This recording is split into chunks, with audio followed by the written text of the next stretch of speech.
welcome back to my film and TV channel. Going over to Netflix today for a mini-series. Yes, just 6 episodes, which did very well for this. I think it was just about the right length of time for what we saw. It's a biographical crime drama. Of course, we're in drug running or drug territory here, drug lord or lordess. Is that how we, well, it doesn't matter now, we call everyone a lord, whether it's a male or female, but this is put together by Andres Bays, and it causes a little bit of controversy, which we'll talk briefly about. We're going to look at something called Griselda. Please, if you're new to the channel, push that subscribe button, push the bell notifications, everything film and TV series reviews like this, film reviews, previews, information blogs, lots of different things there. Please check out all my stuff and let us know your thoughts on Griselda or anything to do with film and TV. It'd be great to hear from you. I will respond or give you a little thumbs up. And if you can give a thumbs up for this vlog, guys, a little like for this, it'd be much appreciated. And of course, I do little vlogs on my football team, Manchester City, as well. So if anyone, anyone who's interested, if you're not interested yourself, could give me a kick in my direction. I'd be very grateful. Right, this mini-series premiered on Netflix on January the 25th, 2024, and consists of just under an hour times 6 episodes. In fact, on January the 17th, just over a week before this was released, members of Griselda Blanco's family filed a lawsuit for unauthorised use of likenesses and called on a judge to halt the release of the show. They obviously hadn't seen the likeness of the actor with the mum or the lady, the Griselda herself. So, all right, a bit flippant there. I'm sorry about that, but apparently we're watching it. So apparently this lawsuit failed by the looks of it. Perhaps it's still carrying on and it might get pulled at some stage. Who knows? Anyway, so there you go. What's it about? Well, Griselda, of course. Griselda chronicles a real life of savvy and ambitious, cruel. I'll add that word myself. Colombian businesswoman Griselda Blanco, who created one of the most profitable cartels in history. A devoted mother, but they always are, aren't they? Blanco's lethal blend of charm and unsuspecting savagery helped her expertly navigate between family and business, leading her to become widely known as the Black Widow. Yes, it stars Sofia Vergara. People have thought an unusual role for her. I've not watched other programs she's in, but obviously she's usually in lighter stuff than this. But she stars Griselda Blanco, the drug lord in the cocaine-based drug trade and underworld of Miami, Florida in the 80s. Yes, I didn't get over to Florida until the 90s, late 90s, so I might have missed out on that. Albert Guerra stars as Dario Sepulveda, Griselda's third husband. Martin Rodriguez as Jorge Rivi Ayala Rivera, Griselda's top hitman. Juliana Aidan Martinez as June Hawkins. Vanessa Felito as Carmen Gutierrez, Griselda's friend who provides her a place to stay in Miami.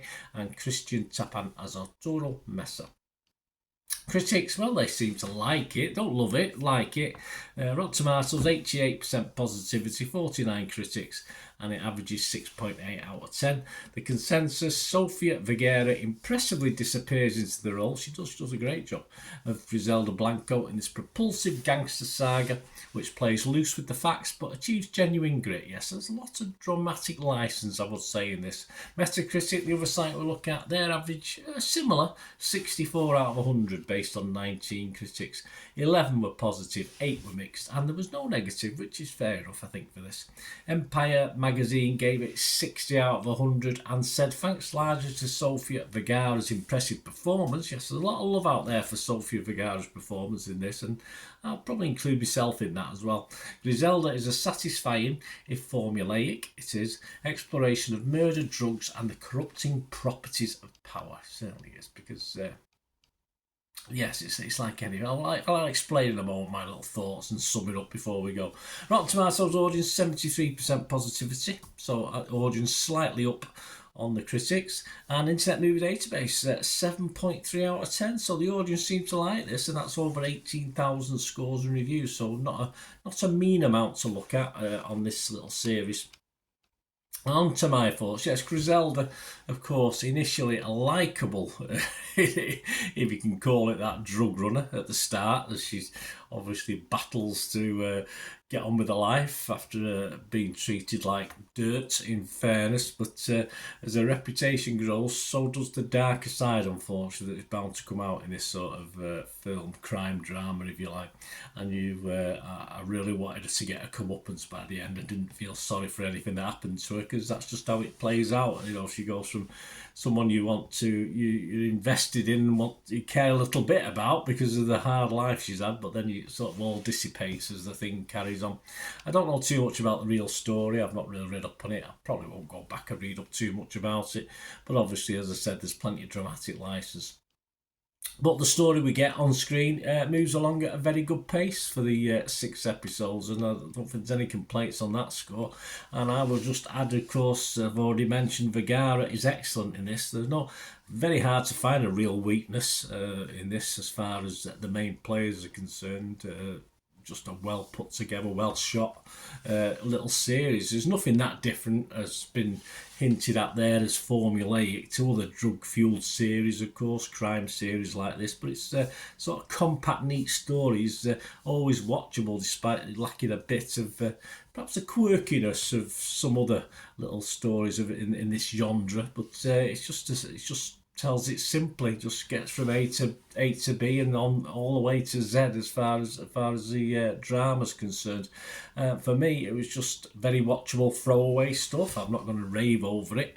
As I say, it's not as out there as some other stuff of its genre, but it's just a nice 6 episode series to watch and enjoy, and knowing obviously there won't be, well, could be any. You can make anything, can't you? You can make sequels, prequels, you name it. We make it. But people said it's like a one-off version of Narcos, which it probably is. But yeah, good, easy watch. And say I binge watched it over the course of a day. So yeah, it's a good binge watch as well. So I'd recommend binge watching it. I wouldn't. It doesn't ever get particularly boring. Just a good watch.